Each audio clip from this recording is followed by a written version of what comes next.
The colonial transport vessel Horizon's Edge was falling apart. Lieutenant Danny Cole gripped his seat as the ship shook violently, and alarms screamed all around him.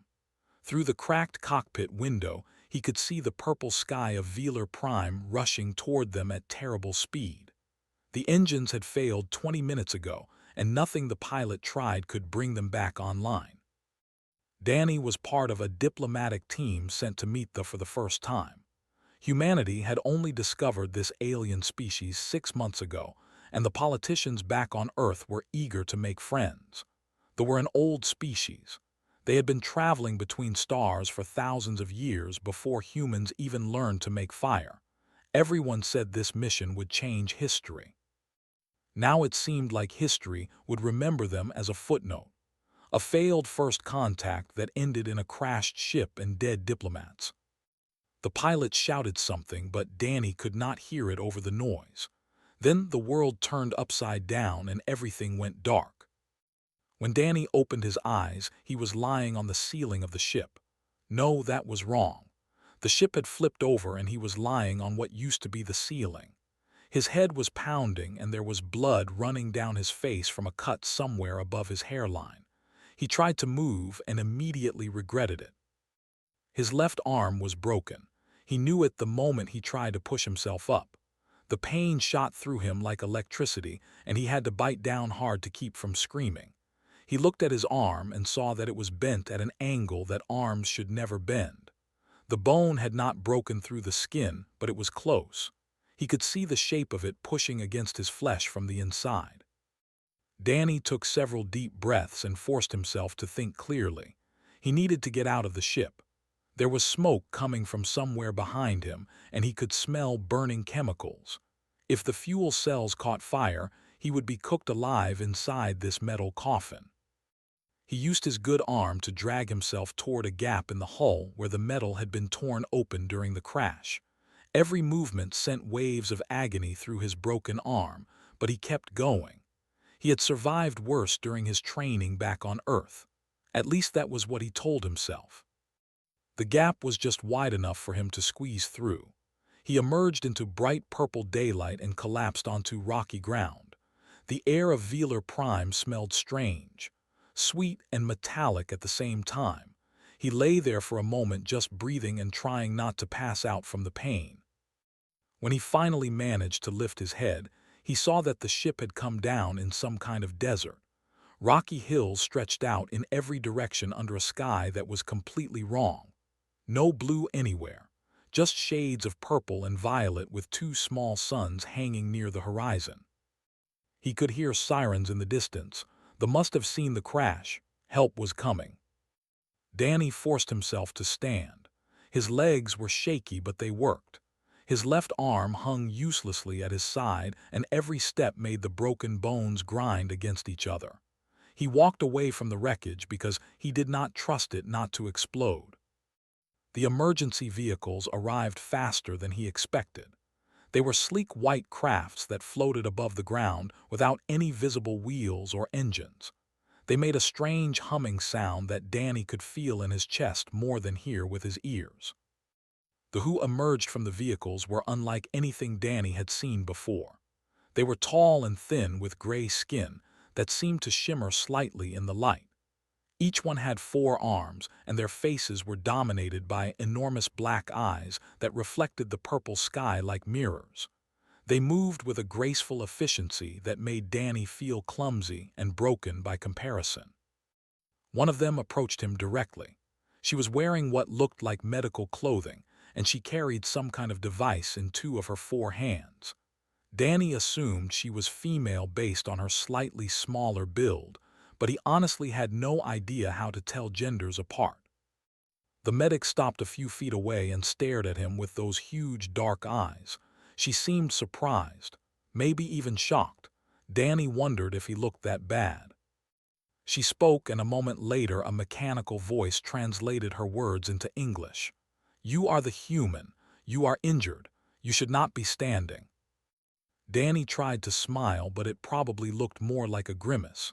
"Trust me, I would rather be sitting down, but I wanted to get away from the ship in case it catches fire." The medic looked past him at the smoking wreckage and then back at his face. She was still staring at him like he was some kind of impossible thing. "I am called," she said through the translator. "I am a medical professional. I will help you." "Danny Cole, nice to meet you. Sorry about the mess." Moved closer and began scanning him with her device. Her 4 hands worked independently of each other in a way that made Danny slightly dizzy to watch. 2 hands held the scanner while the other 2 manipulated holographic displays that appeared in the air around her. "Your arm is severely damaged," announced. "I am detecting 17 separate fractures across multiple bones. You have also suffered trauma to your skull and several ribs. How are you conscious right now?" Danny shrugged with his good shoulder, stubbornness mostly. Did not seem to understand the joke. She was still staring at her scanner readings with an expression that Danny was beginning to recognize as disbelief. "I will administer pain relief," she said. "Then we will transport you to the medical facility for surgery.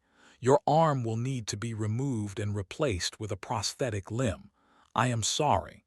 There is no other option for damage this severe." Danny felt his stomach drop.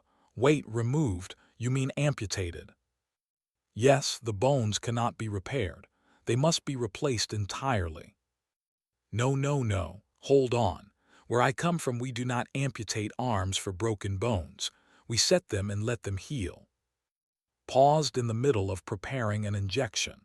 She looked at Danny with those huge black eyes, and he could see confusion written across her alien features. "Let them heal," she repeated slowly.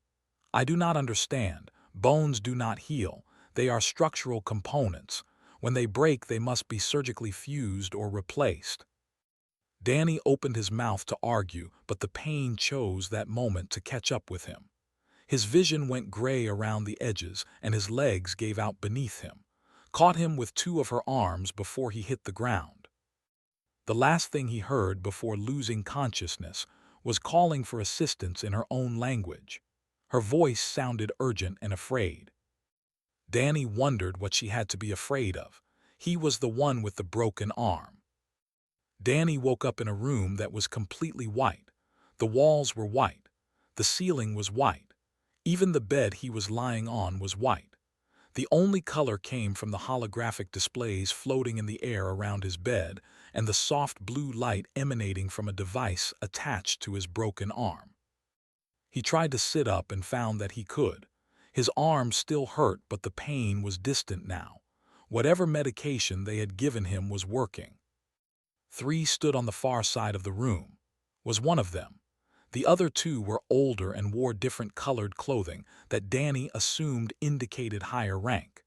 They were speaking rapidly in their own language and pointing at the displays with various combinations of their 4 arms. When noticed that Danny was awake, she stopped talking mid-sentence. The other 2 turned to look at him with expressions that Danny could not read. Their huge black eyes reflected the glow of the holographic displays. "You are awake," said through her translator. "That should not be possible. The sedatives I gave you were enough to keep us unconscious for 3 full rotations." Danny flexed his fingers experimentally. They responded slowly, but they responded. Humans process drugs pretty fast. Our livers are good at breaking things down. How long was I out? "Approximately 6 of your hours." One of the older stepped forward. He was tall even by standards, and his gray skin had a slightly darker shade that Danny guessed came with age. When he spoke, his voice was deeper than the others. "I am Consul. I am the senior physician at this facility. I have spent my career studying alien biology, and I must tell you that I have never encountered anything like what I am seeing in your scans." Danny looked at the holographic displays but could not make sense of the alien symbols and images. "What do you mean? Is something wrong?" Exchanged a look with that Danny did not like. The old doctor's 4 hands twitched nervously at his sides. "We were preparing for surgery," explained. "Your arm was badly damaged. 17 fractures across the radius ulna and several smaller bones in your hand. Among my people, such injuries would require immediate amputation. There is simply no way to repair that level of skeletal damage. But, Danny prompted when the doctor paused. But when we took new scans to plan the surgical approach, we noticed something unusual. The fractures were different than before. The breaks were still there, but new material had begun forming at the break points. Your bones were knitting themselves back together. Danny felt relief wash over him. Oh, that is normal. Human bones heal on their own. You just have to set them properly and give them time. The three stared at him in complete silence. Looked like she might fall over.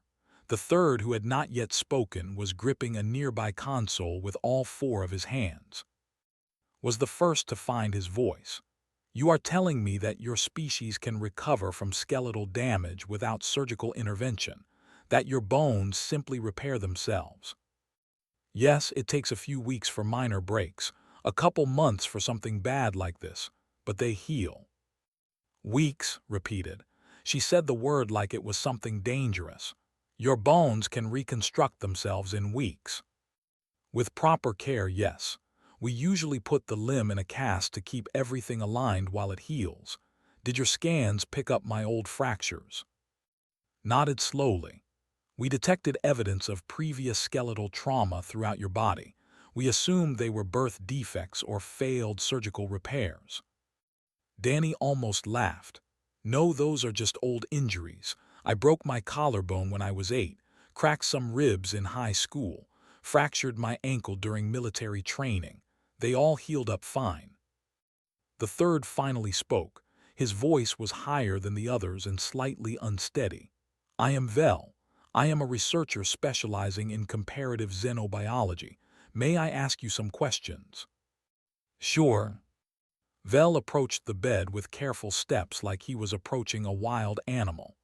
The data we have received about humanity mentions that your species has a relatively short, approximately 80 to 90 cycles. Is this correct? Danny nodded. 80 to 90 years. That sounds about right for average life expectancy. Then I do not understand. How can a species that lives so briefly possess such advanced regenerative capabilities? In our experience, only species with extreme longevity develop self-repair mechanisms. It is an evolutionary trade-off. Short-lived species do not need such abilities because they reproduce before accumulated damage becomes fatal. Danny thought about the question for a moment. He had never really considered it before. Human healing was just something that happened. It was normal. I guess we needed it to survive, he said finally. Earth was not a gentle place for our ancestors. There were predators and diseases and natural disasters. We were not the fastest or the strongest animals on our planet. If we could not recover quickly from injuries, we would have gone extinct a long time ago. Pulled up a new display showing what looked like a timeline. We are still monitoring your arm. In the 6 hours since the crash, the fractures have already begun significant repair. At this rate, you will have partial function within 2 weeks and full recovery within 2 months. That sounds about right. This is unprecedented, said quietly. We have records of thousands of species across hundreds of systems. None of them can do what you are doing right now. None of them can simply grow new bone to replace what was broken. Danny did not know what to say to that. He had always known that humans were different from the aliens they encountered, but he had assumed the differences were mostly cultural or technological. He had never considered that something as basic as healing from a broken bone might be unique to his species. I would like to access your species' medical databases, Vel said. With your permission, of course. I want to understand more about human biology. I can authorize that, but I should warn you that human medicine is probably going to seem pretty primitive compared to yours. We do not have the technology to regrow limbs or transplant organs from synthetic sources. We rely a lot on our body's natural healing abilities. Vel's huge black eyes seemed to grow even larger. You are saying that human medicine is built around the assumption that the body will repair itself. Pretty much, yes. The three looked at each other again. Danny could see something passing between them in that look. Fear, maybe, or awe, he could not tell which. I need to contact my superiors, said. This information will be of great interest to the scientific community, and possibly to the government as well. Danny watched as the old doctor hurried out of the room. Vel followed close behind, already muttering to himself about research proposals and funding requests. Only remained. She stood by the door watching Danny with an expression he could not identify. Is something wrong? He asked. Was quiet for a long moment. When she finally spoke, her voice was barely above a whisper. Among my people there is an old story, a legend about creatures that could not be killed. No matter how badly you hurt them, they would simply heal and keep coming. We told this story to frighten children. She paused, and Danny saw her 4 hands trembling slightly. I never thought the monsters from our stories might be real. Before Danny could respond, turned and left the room. The door slid shut behind her with a soft hiss, leaving Danny alone with the gentle hum of alien machinery and the blue glow of the healing device wrapped around his broken arm. 3 days passed, and Danny's arm continued to heal at a rate that seemed to terrify everyone who observed it. Came to check on him every few hours with her scanner. Each time she ran the scans, her expression grew more troubled. Each time she left the room a little faster than before. On the 4th day, Danny woke to find a crowd gathered outside his room. Through the transparent wall, he could see at least a dozen in various types of clothing. Some wore the white of medical staff. Others wore darker colors that suggested different professions. Scientists maybe, or government officials. Entered the room with Vel close behind. The old doctor looked tired. His gray skin had taken on a slightly paler shade, and his movements lacked the graceful efficiency Danny had observed before. Good morning, Lieutenant Cole said. I apologize for the audience. Word of your condition has spread throughout the scientific community. Many of my colleagues wish to observe you firsthand. Danny sat up in bed and looked at the watching crowd. They stared back at him with their huge black eyes. None of them blinked. I feel like an animal in a zoo, Danny said. I do not know what a zoo is, but I understand your discomfort. I will ask them to maintain a respectful distance. Gave a signal, and the crowd retreated from the window. They did not leave entirely. They just moved back far enough that Danny could pretend they were not there if he tried hard enough. Arrived with her scanner and began the now familiar routine of taking readings. Danny noticed that she kept her eyes fixed on the device rather than looking at him directly. How is it today? He asked. Your fractures are now 60% healed, reported. The bone density at the repair sites is actually higher than the surrounding tissue. Your body is not simply replacing what was lost.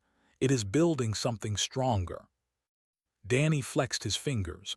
The movement still hurt, but less than yesterday. That is how it works. Healed bones are often stronger than they were before the break. The body overcompensates. Vel stepped forward with a tablet device clutched in 2 of his hands. I have been studying the human medical database you provided access to. I must ask you about some of the information I found there. Go ahead. Is it true that humans can survive the removal of certain internal organs, the appendix, the spleen, one of the kidneys, parts of the liver and intestines? Danny nodded. Yes, those are all survivable with proper medical care. And the liver? Your database says it can regenerate, that if a portion is removed, the remaining tissue will grow back to its original size. I think so, yes. I am not a doctor, but I remember learning something like that in school. Vel made a sound that the translator could not interpret. He looked at with an expression that Danny was beginning to recognize as distress. Consul, the implications of this are significant. I am aware, replied. He turned to Danny with a serious expression. Lieutenant Cole, I must ask you some questions that may seem strange. Please answer honestly. Okay. If a human loses a limb, can it grow back? Danny shook his head. No, we cannot regenerate entire limbs, just bones and some tissues. What about blood? If a human loses blood, can the body replace it? Yes, the body makes new blood constantly. You can lose quite a bit and still survive as long as you get fluids and rest. What about damage to your neural tissue, your brain and spinal cord? Danny hesitated. That is more complicated. Some nerve damage can heal over time, but serious injuries to the brain or spine are usually permanent. We do not regenerate those very well. Seemed slightly relieved by this answer, but only slightly. I have one more question. Your database mentioned something called pain tolerance. It described humans continuing to function despite injuries that should have rendered them incapacitated. Is this accurate? Danny thought about his military training. He thought about the stories his grandfather had told him about the wars of the previous century. He thought about the crash and how he had walked away from wreckage that should have killed him. Humans can endure a lot of pain when we have to, he said carefully. Our bodies produce chemicals that help us push through. Adrenaline, endorphins. We can keep functioning long past the point where our bodies are telling us to stop. The room fell silent, had stopped scanning and was standing perfectly still with her eyes fixed on the floor. Vel was gripping his tablet so tightly that Danny worried he might crack the screen. Simply stood there looking old and tired and deeply unsettled. I must share this information with the council, said finally. They will want to know what we have learned. Is something wrong? Danny asked. I'm just trying to answer your questions honestly. Paused at the door. When he turned back, his expression was impossible to read. Lieutenant Cole, among the spacefaring species of this galaxy, there is a general understanding about biology. Life is fragile. Bodies break and they do not repair themselves. When we encounter a new species, we assume they follow these same rules because every species we have ever met has followed these same rules. He paused, and his four hands spread in a gesture that might have meant helplessness. Humanity breaks all of these rules. You are not simply different from us. You are different from everything we have ever encountered, and I do not yet know what that means for the relationship between our peoples. Left the room, Vel followed without saying goodbye. Remained behind. She finished her scans in silence and began packing up her equipment. Danny watched her work and noticed that her hands were trembling. Are you afraid of me? She stopped what she was doing but did not look up. I am a medical professional, she said quietly. I was trained to help the injured and sick regardless of their species. I have treated patients from a dozen different worlds. I have never been afraid of any of them. But finally met his eyes. In the depths of those huge black mirrors, Danny could see something that looked like genuine terror. When you were brought in from the crash, I thought you were dying. Your injuries were severe. Your body was broken in ways that should have been fatal, but you were still conscious, still talking, still making jokes about your situation. She picked up her scanner and held it against her chest like a shield. I have seen soldiers come through this facility after combat, with training and experience and courage. A single broken bone is enough to put them into shock. A handful of fractures would kill them. You had 17 fractures in one arm alone and you walked away from your crashed ship. Danny did not know what to say. I am not afraid of you personally, continued. You seem kind and your sense of humor is strange but not unpleasant, but I am afraid of what you represent. I am afraid of a species that can take that much damage and keep going.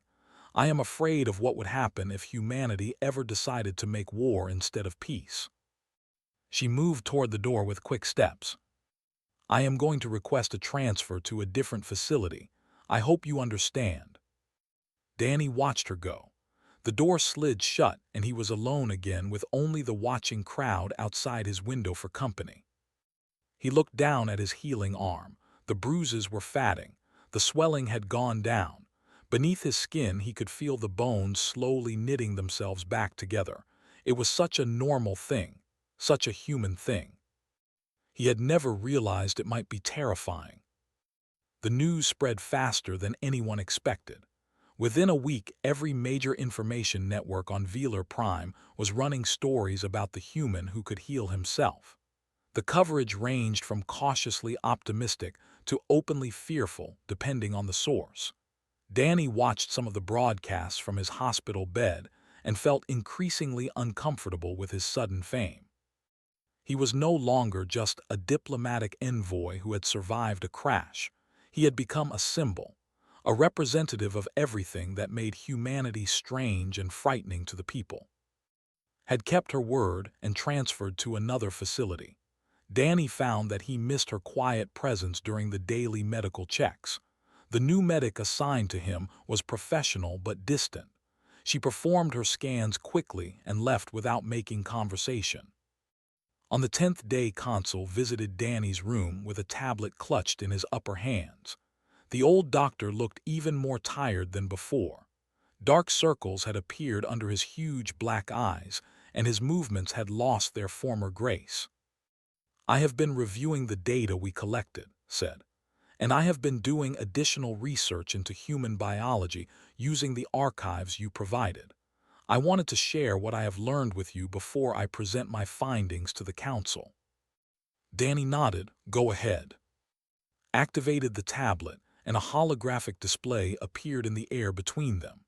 It showed what looked like a comparison chart with biology on one side and human biology on the other. Let me start with the basics. Evolved on a low-gravity world with a stable climate and relatively few natural predators. Our bodies are optimized for efficiency.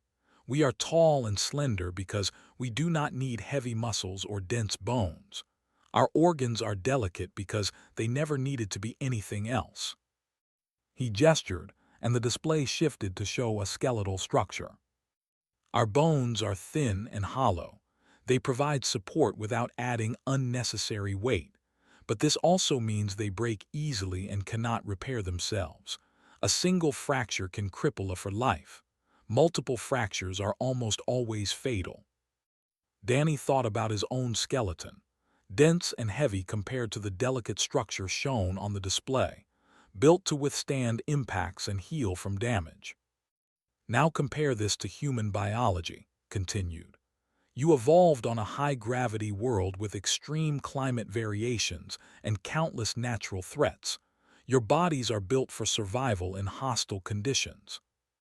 The display showed a human skeleton next to the one. The difference was striking. Human bones were thick and solid. The joints were reinforced. The skull was a heavy protective shell designed to guard the brain inside. Your bones are dense with calcium and other minerals. They can withstand tremendous force without breaking, and when they do break, they rebuild themselves stronger than before. This is not regeneration in the way we understand it. This is active reconstruction. Your body treats damage as a problem to be solved and then solves it. Swipe to a new display showing internal organs. Your heart can continue beating for hours after your brain has died. Your muscles can tear and repair themselves repeatedly. Your skin heals so quickly that minor wounds can close in days. Your blood carries oxygen more efficiently than any other species we have encountered. And your immune system does not simply tolerate foreign organisms. It actively hunts and destroys them. Danny watched the displays cycle through various aspects of human biology. Seen through eyes, it did look somewhat monstrous. Humans were not elegant or efficient. They were rugged and redundant, built to take damage and keep functioning. "There is one more thing," said quietly, "perhaps the most disturbing thing we discovered." The display changed to show something that looked like an endurance comparison. Different species were listed with their maximum sustainable activity periods. Most spacefaring species can remain active for approximately 6 to 8 hours before requiring rest. This includes physical activity, mental activity, and basic biological functions. After this period, the body must shut down and recover. He pointed to the human entry at the bottom of the list. Humans can remain active for 16 to 18 hours continuously, and in extreme circumstances, your species has documented individuals remaining conscious and functional for periods exceeding 40 hours. This is simply impossible for any other species we know of. Danny shrugged. We just push through when we have to. It is not comfortable, but it is possible. That is precisely what concerns us, said. The concept of pushing through, of enduring pain and exhaustion and injury in order to accomplish a goal. This is not something other species do. When our bodies tell us to stop, we stop. The idea of ignoring those signals is alien to us. The old doctor deactivated the display and set down his tablet. He looked at Danny with an expression that was difficult to interpret. I must be honest with you, Lieutenant Cole. There are members of the Council who believe humanity is too dangerous to associate with. They point to your biology as evidence that your species was designed for violence, that your evolution created the perfect soldiers, the perfect killers. Danny felt a chill run down his spine. We are not killers, we are explorers and diplomats. That is why I am here. I believe you, but belief is not enough to sway public opinion. The people are afraid. They have seen the reports about your healing abilities. They have read about human endurance and pain tolerance. Many of them now see humanity as a threat to be contained rather than a partner to be embraced. What can I do to change their minds? Was silent for a long moment. When he spoke, his voice was heavy with exhaustion. I do not know. Perhaps nothing. Fear is a powerful force, and it does not respond well to logic or evidence. The best we can hope for is that time will ease their concerns, that as they learn more about humanity, they will see that your resilience does not make you monsters. He moved toward the door with slow steps. I have argued on your behalf with the Council. I have told them that the same biology that makes humans frightening also makes you valuable allies. A species that can survive anything is a species worth having on your side, but I do not know if they will listen. After left, Danny lay in his bed staring at the white ceiling. His arm was nearly healed now. Another week and he would have full use of it again. The bones that had shattered in the crash were now stronger than they had been before. He wondered what they would think if they knew about human history. The wars that had killed millions. The diseases that had nearly wiped out entire civilizations. The natural disasters and famines and plagues that humanity had endured over thousands of years. His species had survived all of it. They had taken everything the universe could throw at them, and they had kept going. They had rebuilt and recovered and come back stronger every single time. Maybe they were right to be afraid. Or maybe they just did not understand yet that survival was not the same thing as aggression. That being hard to kill did not mean you wanted to kill. That resilience could be a foundation for peace as easily as it could be a weapon of war. Danny closed his eyes and listened to the soft hum of the alien machinery around him. Somewhere in this facility, scientists were writing reports about human biology. Somewhere on this planet, politicians were debating whether to embrace humanity or push them away. All because Danny Cole had broken his arm and then had the audacity to heal. 2 weeks after the crash, Danny was released from the medical facility. His arm was stiff and sore but functional. The doctors who cleared him for discharge were polite but distant. They performed their final examinations with the careful precision of professionals who wanted to do their jobs correctly and then never see their patient again. The diplomatic mission was in shambles. Most of the original team had died in the crash.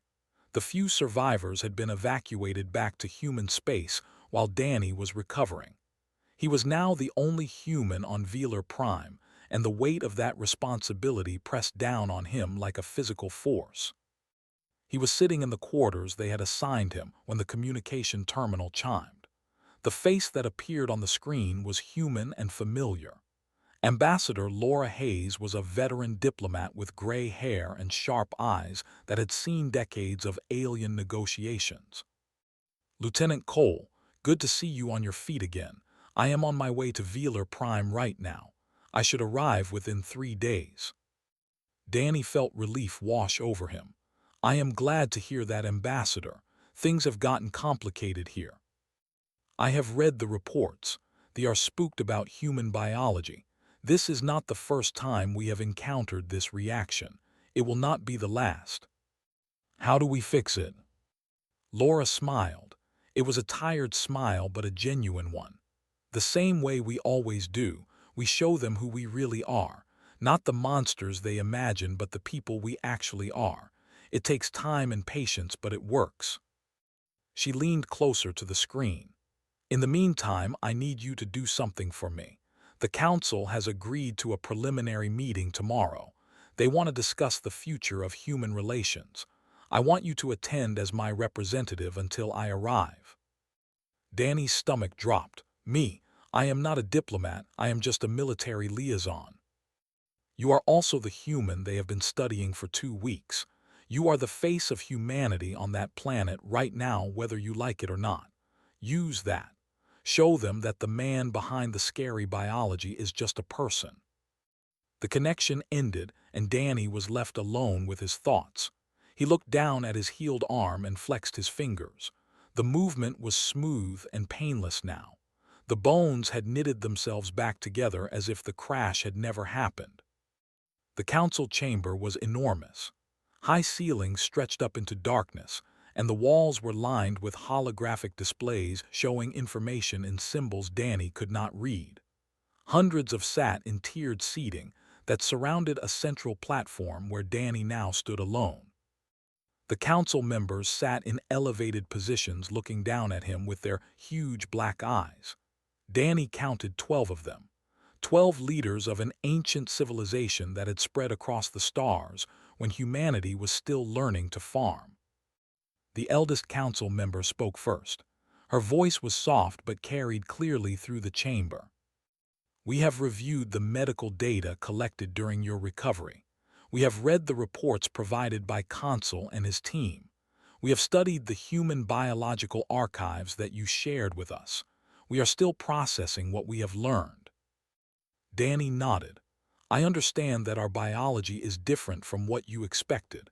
I understand that some of you are concerned about what that might mean. Another council member leaned forward. His voice was sharper than the first. Concerned is a mild word. Your species can heal from injuries that would kill any. You can endure pain and exhaustion beyond anything we thought possible. You are built for survival in ways that seem designed for conflict. We were built by evolution, Danny replied. Not by design. Our world was harsh and competitive. We developed these abilities because we needed them to survive, not to threaten others.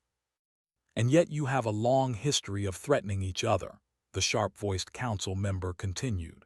Your own records show centuries of warfare, millions dead in conflicts between your own nations, weapons capable of destroying entire cities. How can we trust a species with such a history of violence? Danny took a deep breath. This was the question he had been dreading, the one he did not have a good answer for. You are right. Human history is full of violence. We have fought wars against each other for as long as we have existed, but we have also built civilizations and created art and explored the universe. We have learned from our mistakes. We have grown. He spread his hands. His healed arm moved as smoothly as the other. Yes, we can heal from terrible injuries. Yes, we can endure pain that would break other species. But we use these abilities to help each other, to rescue survivors from disasters, to push through hardships that would defeat others. Our resilience is not just for war. It is for everything. The chamber was silent. Danny could feel hundreds of eyes watching him, judging him, trying to decide if he was telling the truth.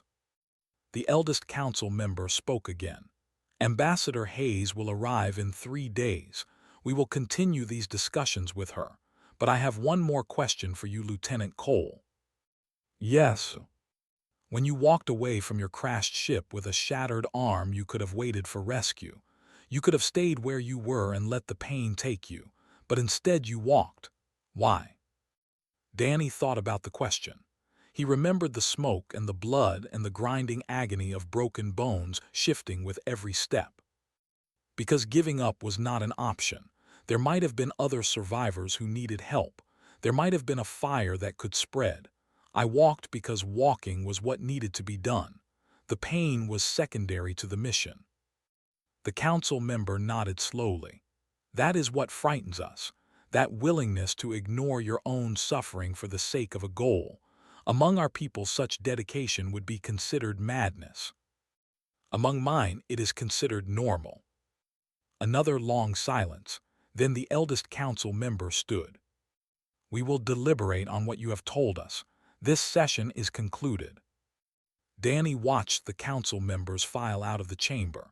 He did not know if he had helped or hurt the diplomatic mission. He did not know if his words had made any difference at all. 3 days later, Ambassador Hayes arrived and took over the negotiations. She was calm and professional and experienced in ways that Danny was not. She knew how to address the fears of alien species because she had done it many times before. Over the following weeks, the relationship between humanity and the slowly improved.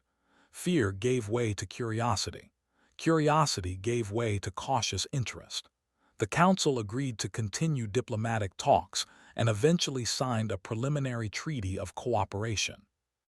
Danny attended the signing ceremony with his arm fully healed. Consul was there representing the medical community. He caught Danny's eye across the room and gave a small nod of acknowledgement.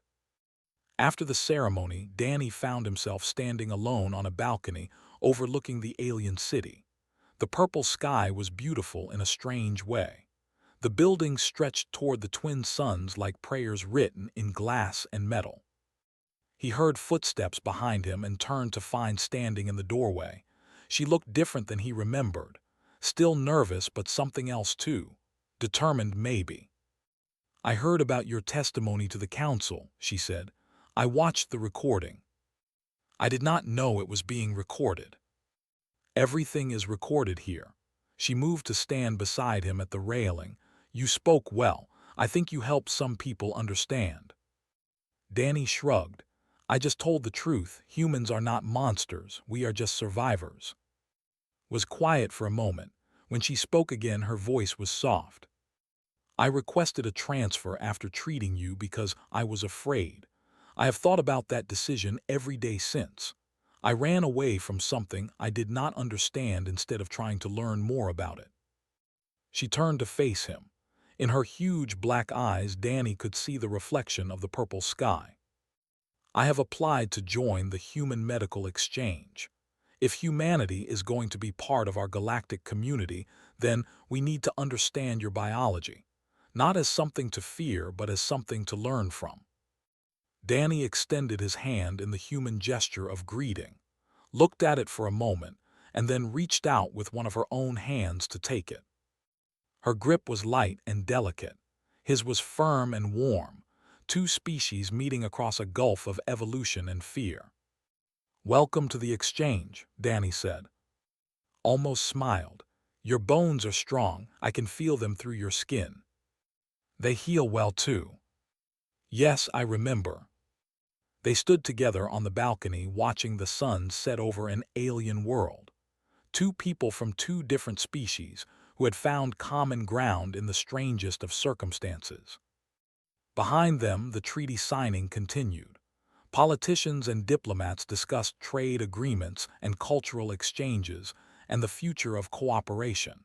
Important work that would shape the relationship between their peoples for generations to come. But out on the balcony, the real work had already been done. Not with treaties or speeches, but with a simple handshake between a frightened medic and a healing soldier. Sometimes that was all it took, a moment of connection, a willingness to reach across the divide. The rest would follow in time.